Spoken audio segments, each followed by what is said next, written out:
வணக்கம் நண்பர்களே. இன்னைக்கு பார்க்க போறது பூத் கமிட்டி. அதாவது எலெக்ஷன்ல பாத்தீங்கன்னா இந்த பேச்சு அதிகமாக பயன்படும். பூத் கமிட்டின்னு சொல்லி அதிகமாக பயன்படக்கூடிய ஒரு வார்த்தைகள் பூத் கமிட்டி அப்படிம்பாங்க.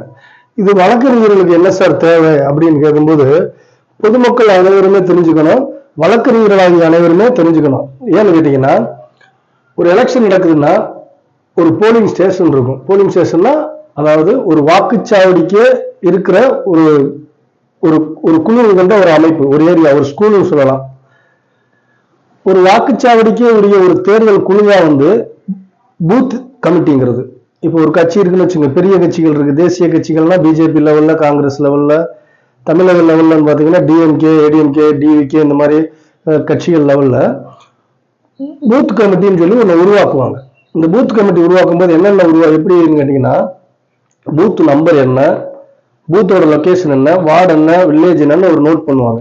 நோட் பண்ணிட்டு இதுல ஒரு குழு மாதிரி, இந்த குழு எப்படின்னு கேட்டீங்கன்னா பொலிட்டிக்கல் பார்ட்டிகளுடைய ஒரு சிறிய குழு தான் பூத் கமிட்டி. இது ஒரு அரசாங்கத்தினுடைய அமைப்பு கிடையாது. நிறைய பேர் இது அரசாங்கத்தினுடைய அமைப்பு அப்படின்னு நினைச்சுக்குவாங்க.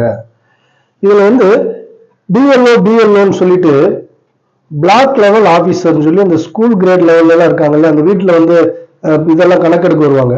அவங்க எல்லாம் பாத்தீங்கன்னா அந்த பூத் லெவல் ஆபீசர். அவங்க தான் வீட்டுகள்ல போய் யாருக்கு 18 வயசு நிரம்பி இருக்கு, யார் இறந்துருக்கிறாங்க, யார் முகவரி மாறி இருக்கிறாங்க அப்படின்னு சொல்லி மொத்த டீட்டெயில்ஸ் எடுக்கக்கூடியவங்க தான் அந்த பிஎல்ஓன்றவங்க.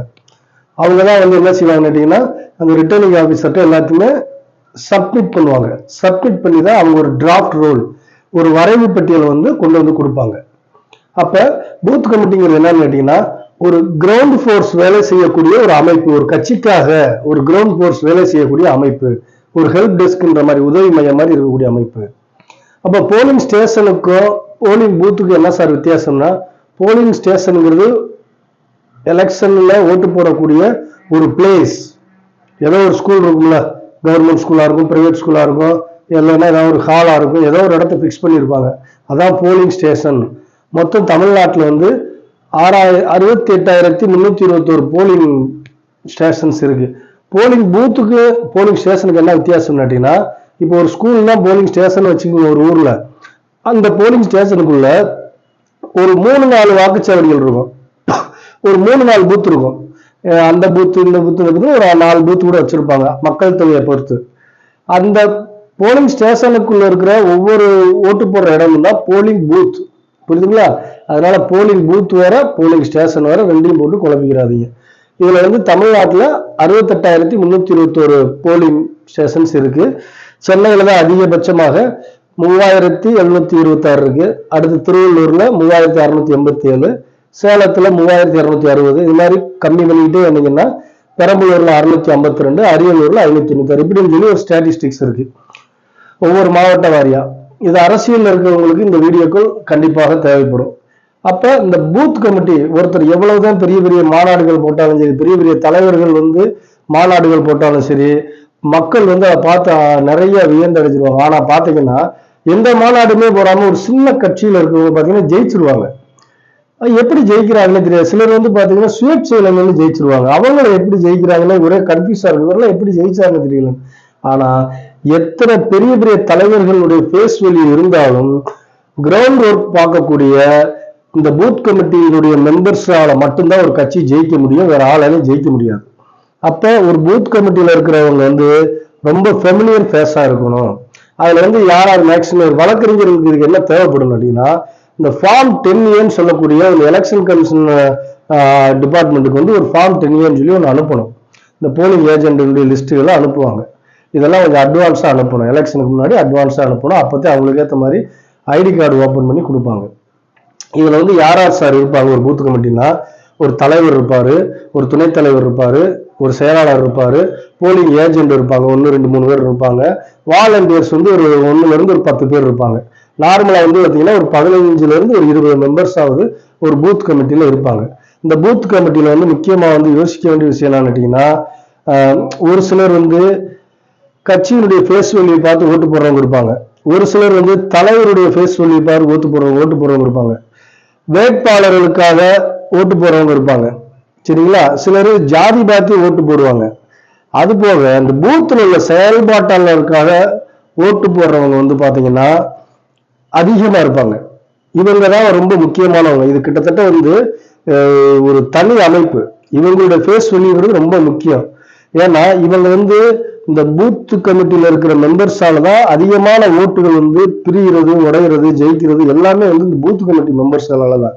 ஏன்னா அந்த பூத் கமிட்டி மெம்பர்ஸ்ல இருக்கவங்க என்ன நடக்கும்னுட்டா, அவங்க சொந்தக்காரங்கள பைக்கில் கூட்டு போறாங்க, ஆட்டோவில் கூட்டு போறாங்க, கார்ல எல்லாம் கூட்டு போறாங்க, எங்களெல்லாம் பாத்தீங்கன்னா கூட்டு போக மாட்டாங்க அப்படின்னு சொல்லிட்டு அந்த ஈவினிங் வரைக்குமே ஓட்டு போடுறதுக்கு வரவே மாட்டாங்க. அப்ப இவங்களுடைய வேலை என்ன? அந்த ஓட்டு போடுறதுக்கு யார் யாரு வந்திருக்காங்க, யார் யாரு வரல, யாரை கூப்பிட்டா வருவாங்க. இப்ப ட்ரெண்டிங் என்னது? இந்த பணம் கொடுத்து அந்த ட்ரெண்டிங் ஓடிட்டு இருக்குல்ல, பணம் கொடுத்தவங்களை போய் அதிகாரமா கேட்கறது. ஏய், காலையில நீ பணம் வாங்கினில்ல, ஏன் என்ன ஓட்டு போட வராம இருக்கு அப்படிங்கிறது. இந்த மாதிரியான ஒரு அரசியல் சூழ்நிலைகள் இப்போதைக்கு உருவாகி போயிட்டு இருக்குது. இந்த நிலை வந்து மாறணும். அப்ப இந்த நிலைகள்லாம் மாறணும்னா அது வந்து எப்படி சாத்தியம் அப்படின்னு தெரியல. ஏன்னா இது மாதிரி மக்கள்களையும் பழக்கப்படுத்திட்டாங்க.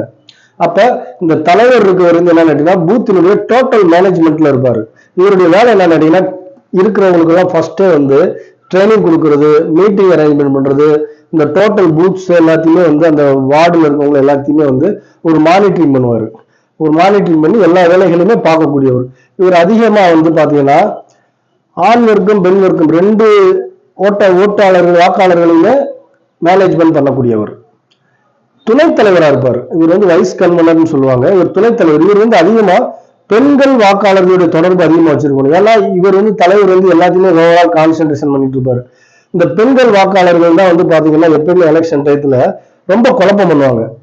எப்படின்னு கேட்டீங்கன்னா, என்ன எங்களுக்கு எல்லாம் கூட்டு போக மாட்டீங்களா, பொருங்க மொத்தமா போவோம். இருக்கிற ஆண்களை கூட ஓட்டு போடுறவங்களை கூட என்ன செய்வாங்க கேட்டீங்கன்னா, பொருங்க போக இப்ப என்ன அவங்களுக்கு என்ன அவசரம், ஏங்க நம்மளுக்கு என்ன நல்லது பண்ணானுங்க, பொருங்க இப்ப என்ன போடணுமா அப்படியெல்லாம் பேசக்கூடிய பெண்கள் வந்து அதிகமா பேசி அந்த ஓட்டு போற வர்றவங்களையும் இளைஞர்களையுமே ஸ்பிளிட் பண்ணி விட்டுருவாங்க. அதனால அந்த பெண் வாக்காளர்களை வந்து எப்பவுமே கரெக்டான தொடர்புல வச்சிருக்கணும். இந்த செக்ரட்டரியோட வேலை என்னன்னா வாக்காளர் பட்டியலை பராமரிச்சுட்டு இருக்கிறவர், அவர் தான் செக்ரட்டரி. போலிங் ஏஜென்ட் வந்து பூத்துல அமர்வுவர். போலிங் ஏஜென்ட் ரெண்டுங்கிறது வாக்காளர் பெயர் சோதனை பண்ணுவார். இந்த பூத்துல அமர்றவர் இந்த வாக்காளர் பெயர் சோதனை பண்ணுவார் தான் உள்ளுக்குள்ள உட்காந்துருப்பாங்க. இதுல இந்த வாலண்டியரை வந்து ஸ்பிளிட் பண்ண தெரியணும். எப்படின்னா ஒரு 3 பேரை வந்து யூத்தா ஸ்பிளிட் பண்ணணும், ஒரு 3 பேரை விமனா ஸ்பிளிட் பண்ணணும், ஒரு 3 பேரை வந்து சீனியர் ஒர்க்கர்ஸா ஸ்பிளிட் பண்ணணும். அப்படி ஸ்பிளிட் பண்ணாதான் இந்த யூத் வந்து பாத்தீங்கன்னா இளம் வயசுல போய் கூப்பிட்டா தான் வருவானுங்க, சீனியர்களை கூப்பிட்டா வரமாட்டாங்க. இந்த பெண் வாக்காளர்கள் பெண்கள் போய் தான் லாஸ்டுக்கா கூப்பிட்டு வந்து ஓட்டு போட வைக்கணும். சீனியர்ஸ் அதே மாதிரிதான். இதெல்லாம் அந்தந்த ஏஜுக்குரியவங்களை வந்து ஓரளவுக்கு ஸ்பிளிட் பண்ணி வாலண்டியரை பிரிக்க தெரியணும் ஒவ்வொரு கட்சிகளுக்குமே. மினிமமாக ஒரு 20 மெம்பர்ஸ் இருந்தால்தான் இதை வந்து இந்த வேலைகள் வந்து ஃப்ரீயா நடக்கும். அதே மாதிரி இந்த போலிங் ஏஜென்ட் பேர்களை ஃபார்ம் 10 எலெக்ஷன் கமிஷனருக்கு நம்ம அட்வான்ஸா தெரியப்படுத்தணும். இதுல வந்து பாத்தீங்கன்னா அந்த நெக் ஆஃப் த மூமெண்ட்ல வந்து பாத்தீங்கன்னா இந்த வாலண்டியர்ஸோட வேலை என்னன்னு கேளுங்க. வீடு வீடா போய் ஒருத்தர் வந்து பிரச்சாரம் பண்ணிட்டு இருப்பாரு, வாங்க வாங்க வாங்க ஓட்டு போட வாங்கன்னு சொல்லிட்டே இருப்பாரு. இன்னொருத்தர் ஓட்டர் ஸ்லிப் வழங்குறதுலேயே கான்சென்ட்ரேஷன்ல இருப்பாரு. ஒருத்தருக்கு வந்து வாக்களிக்க அவங்களை வந்து அழைத்து வருதுலயே வந்து ஒருத்தருக்கு கொடுத்துருப்பாங்க. ஒருத்தருக்கு வந்து பெண்கள் வந்து வாக்காளர்கள் வந்து கொடுத்துருப்பாங்க, அவங்களுக்கு ஹெல்ப் பண்றதுக்கு, பெண் வாக்காளர்களுக்கு ஹெல்ப் பண்றதுக்கு கொடுத்துருப்பாங்க. ஒருத்தர் வந்து போஸ்டரு, பேம்லெட், நோட்டீஸ் இந்த மாதிரி விநியோகம் பண்றதுக்குன்னு கொடுத்துருப்பாங்க. அப்ப ஒரு பூத் கமிட்டிங்கிறது எவ்வளவு முக்கியன்றது நிறைய பேருக்கு தெரியாது. ஒரு வாக்குச்சாவடிக்கே உரிய ஒரு தேர்தல் குழு, பொலிட்டிக்கல் பார்ட்டியினுடைய ஒரு சிறிய குழு தான் பூத் கமிட்டி. நம்ம எத்தனை மேடை போட்டாலும் சரி, எத்தனை விளம்பரம் செஞ்சாலும் சரி, தலைவர்கள் எல்லாருமே சேர்ந்து வீடு வீடா பிரச்சாரம் பண்ணாலும் சரி, பூத் கமிட்டியில இருக்கிறவங்களுடைய ஒர்க்கை வச்சுதான் ஒரு கட்சி ஜெயிக்கிறதும் தோக்குறதும் இருக்கு. அப்ப அந்த பூத் கமிட்டியினுடைய வேலை என்னன்றத அது ஒரு ஸ்மால் கண்டென்ட்டோட நான் எளிமையா சொல்லியிருக்கிறேன். இனி வந்து ஒரு சில விஷயங்கள் வந்து நான் அடுத்தடுத்து வந்து வழக்கறிஞர் துறைகளுக்கு சார்ந்ததாக, ஏன்னா இன்னைக்கு வழக்கறிஞர்கள் எல்லாருமே அரசியலுக்குள்ள வந்துட்டாங்க, ஒவ்வொரு பார்ட்டிஸ்லயுமே இருக்காங்க. அதுல வந்து சார் சிலர் கேட்பாங்க, சார் ஃபார்ம் 10 இருக்கு சார் ஃபார்ம் 76ன்றாங்க சார், ஃபார்ம் 8ன்றாங்க சார் சுயேட்சை வேட்பாளர்களுக்கு வந்து நாமினேஷன் பேப்பர் கேட்குறாங்க சார் அப்படிம்பாங்க. அதெல்லாம் வந்து லோக்சபாவுக்கு என்ன நாமினேஷன் பேப்பரு, நம்ம அசம்பிளி எலெக்ஷனுக்கு என்ன நார்மல் என்ன பேப்பர்ஸு, என்னென்ன டாக்குமெண்ட்ஸ் எல்லாம் அட்டாச் பண்ணுன்றத நான் உங்களுக்கு வர்ற வீடியோக்கள்ல நான் சொல்றேன். இதை நம்ம வழக்கறிஞர் நண்பர் ஒருத்தர் கேட்டதுனால நான் உங்களுக்கு இந்த வீடியோ போட்டேன். நம்ம வந்து மெயினா வந்து இளம் வழக்கறிஞர்களான வழக்கறிஞர் வீடியோ தான் அதிகமாக வந்து போஸ்டிங் பண்றது. இது வந்து ஒரு நண்பர் கேட்டாரு, நம்ம வழக்கறிஞர் நண்பர் கேட்டாருன்றதுக்காக தான். இதுவும் வந்து one of the legal procedure தான் வச்சுங்க. இதுல மெயினா என்ன கேட்டீங்கன்னா இந்த ஃபார்ம் 10ன்றதை வந்து இந்த போலிங் ஏஜென்ட் இருக்காங்கல்ல, இவங்களை பிஏன்னு சுருக்கமா சொல்லுவாங்க, பிஏ ஃபார்ம் இருக்காங்க அப்படிம்பாங்க. இந்த வாலண்டியர்ஸ் பிரிக்கிறதுல சில டெக்னிக்ஸ் வந்து நம்ம தெரிஞ்சுக்கணும். ஏன்னா சாதாரண ஒரு தெருவுக்குள்ள இருக்கிற ஒரு ஆளுக்கு, அந்த வார்டுக்குள்ள இருக்கிற ஒரு விஷயம் கூட நம்ம ஒரு வழக்கறிஞருக்கு தெரியாம போயிடக்கூடாதுன்றதுக்காக தான் இந்த வீடியோஸை கூட நான் மென்ஷன் பண்ணி சொல்லியிருக்கிறேன். நோட் பண்ணிக்கோங்க.